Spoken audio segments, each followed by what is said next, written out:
Sanctus, Sanctus, Sanctus Dominus Deus Sabaoth. Bapak, Ibu, dan saudara-saudariku yang terkasih dalam Tuhan kita Yesus Kristus, salam jumpa kembali, salam sejahtera untuk kita semua. Hari Minggu tanggal 24 Desember tahun 2023 adalah Vigili Natal. Kami, keluarga besar Cahaya Iman Katolik, mengucapkan selamat merayakan Hari Raya Natal, Hari Raya kelahiran Tuhan kita Yesus Kristus. Damai Natal dan cinta kasih Tuhan senantiasa menyertai kita. Marilah kita mendengarkan dan merenungkan bacaan-bacaan kitab suci. Bacaan pertama dari kitab Yesaya bab 9 ayat 1 sampai 6. Bangsa yang berjalan di dalam kegelapan telah melihat terang yang besar.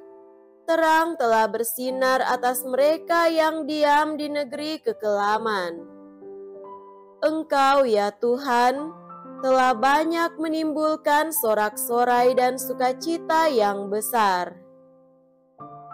Mereka telah bersukacita di hadapan-Mu, seperti orang bersukacita di waktu panen, seperti orang bersorak-sorai di waktu membagi-bagi jarahan. Sebab kuk yang menekan bangsa itu dan gandar di atas bahunya, serta tongkat si penindas telah Kau patahkan, seperti pada hari kekalahan Midian. Setiap sepatu tentara yang berderap-derap dan setiap jubah yang berlumuran darah akan menjadi umpan api. Sebab seorang anak telah lahir bagi kita, seorang putra telah diberikan kepada kita.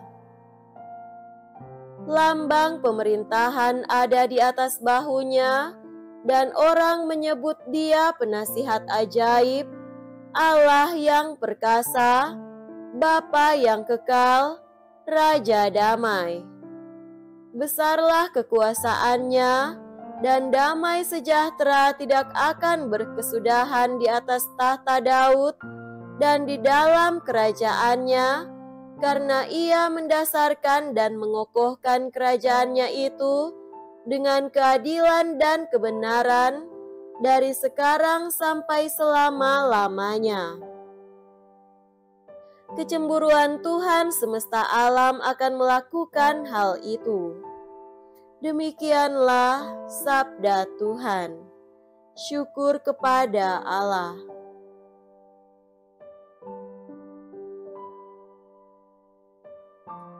Bacaan kedua dari surat Rasul Paulus kepada Titus, bab 2 ayat 11 sampai 14. Saudaraku terkasih, sudah nyatalah kasih karunia Allah yang menyelamatkan semua manusia. Kasih karunia itu mendidik kita agar meninggalkan kefasikan dan keinginan-keinginan duniawi, dan agar kita hidup bijaksana, adil, dan beribadat di dunia sekarang ini, sambil menantikan penggenapan pengharapan kita yang penuh bahagia dan penyataan kemuliaan Allah yang Maha Besar dan penyelamatan kita Yesus Kristus. Ia telah menyerahkan dirinya bagi kita untuk membebaskan kita dari segala kejahatan dan untuk menguduskan bagi dirinya suatu umat miliknya sendiri yang rajin berbuat baik. Demikianlah sabda Tuhan. Syukur kepada Allah.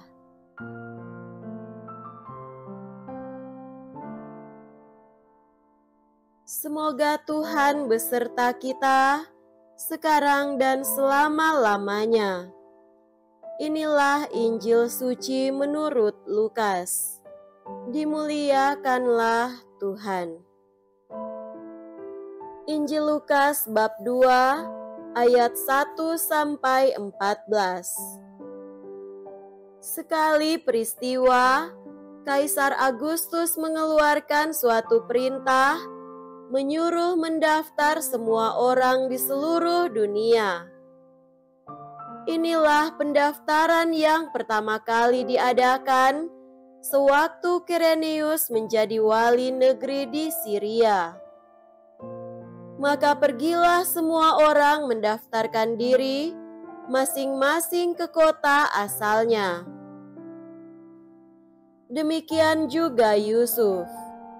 Ia pergi dari kota Nazaret di Galilea ke Yudea, ke kota Daud yang bernama Betlehem, karena ia berasal dari keluarga dan keturunan Daud, supaya didaftarkan bersama-sama dengan Maria tunangannya yang sedang mengandung.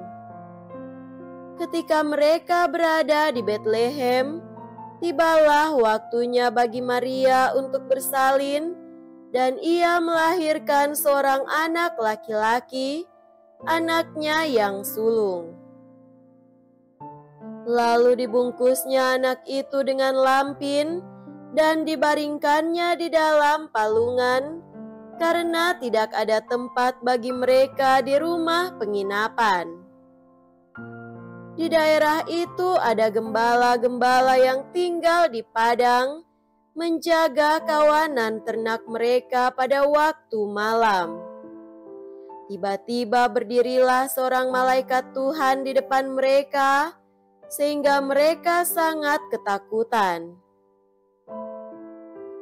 Maka kata malaikat itu kepada mereka, "Jangan takut, sebab sesungguhnya aku memberitakan kepadamu kesukaan besar untuk seluruh bangsa.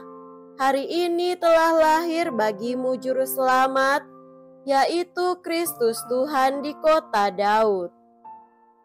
Dan inilah tandanya bagimu, kamu akan menjumpai seorang bayi dibungkus dengan lampin dan terbaring di dalam palungan."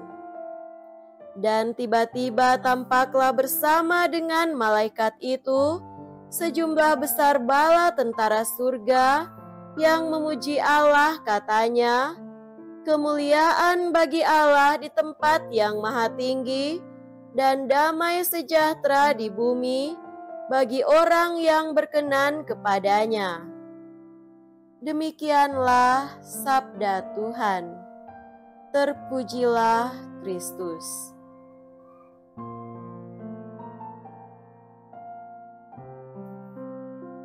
Saudara-saudariku yang terkasih dalam Tuhan kita Yesus Kristus, tema renungan kita pada hari ini adalah Anak Domba Allah terbaring di palungan.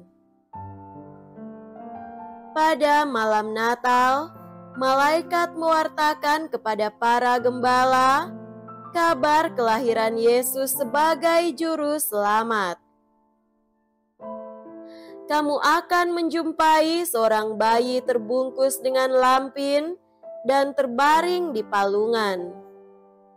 Karena itu secara tradisional, peristiwa kelahiran Yesus ditempatkan di sebuah kandang binatang di Betlehem. Biasanya para pengkhotbah menekankan kelahiran Yesus di kandang binatang sebagai kenyataan yang hina dan menyedihkan. Menurut mereka, kelahiran dalam sebuah kandang binatang menyatakan bahwa Allah benar-benar merendahkan dirinya demi keselamatan manusia. Fokus pemahaman ini membuat umat beriman terharu dan merasa tertantang untuk ikut merendahkan diri seperti Sang Juru Selamat agar mereka bisa selamat. Namun malaikat menekankan bahwa peristiwa itu merupakan kabar kesukaan besar untuk seluruh bangsa. Bahkan pemazmur mengajak semua bersukacita, hendaklah langit bersukacita dan bumi bersorak-sorai di hadapan wajah Tuhan, karena Ia sudah datang. Memang, Yesus lahir bukan di istana raja di Yerusalem, tetapi dalam palungan di Betlehem. Kelahirannya di kandang domba merupakan kabar yang membawa kesukaan besar bagi semua umat manusia. Mengapa kelahiran Yesus di kandang merupakan suatu sumber kesukaan dan menjadi kabar gembira bagi dunia? Mengapa umat diajak untuk bersukacita dan bergembira, bukannya untuk bersedih atau prihatin? Peristiwa kelahiran di kandang binatang menunjuk bahwa kelahiran Yesus merupakan pemenuhan janji Allah. Saudara-saudariku terkasih, ada banyak kandang binatang di Betlehem, namun para gembala langsung menuju kandang binatang yang ada hubungannya dengan status Yesus sebagai anak domba Allah Sang Juru Selamat. Itulah kandang istimewa di Migdal Eder atau menara kawanan domba. Di kandang ini dipelihara domba-domba pilihan tak bercacat untuk dipersembahkan sebagai korban di bait Allah. Sebagai seorang anak imam, Yohanes Pembaptis tentu mengikuti bapaknya mengurusi domba-domba pilihan di kandang itu. Dari bapaknya Zakaria, ia mengetahui bahwa Yesus sepupunya itu lahir di kandang domba ini. Karena itulah Yohanes Pembaptis memanggil Yesus anak domba Allah.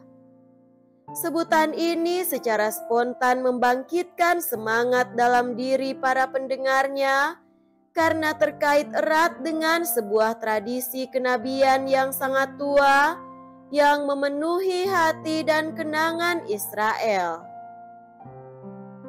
Yohanes tahu bahwa Yesus adalah anak domba Allah karena lahir di kandang domba untuk korban di bait Allah.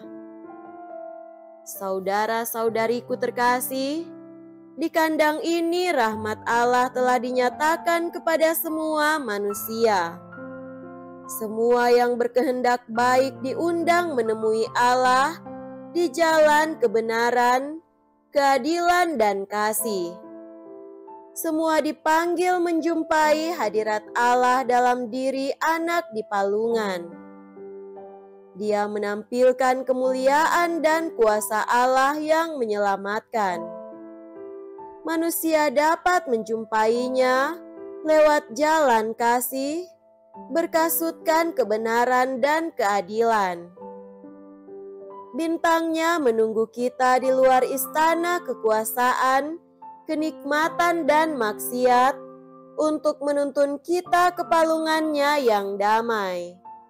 Di sana kita akan berjumpa dengan Allah beserta kita, Allah yang mengasihi kita, dan Allah untuk kita. Ia telah menyerahkan dirinya bagi kita untuk membebaskan kita dari segala kejahatan dan untuk menguduskan bagi dirinya suatu umat yang rajin berbuat baik. Semoga demikian. Amin.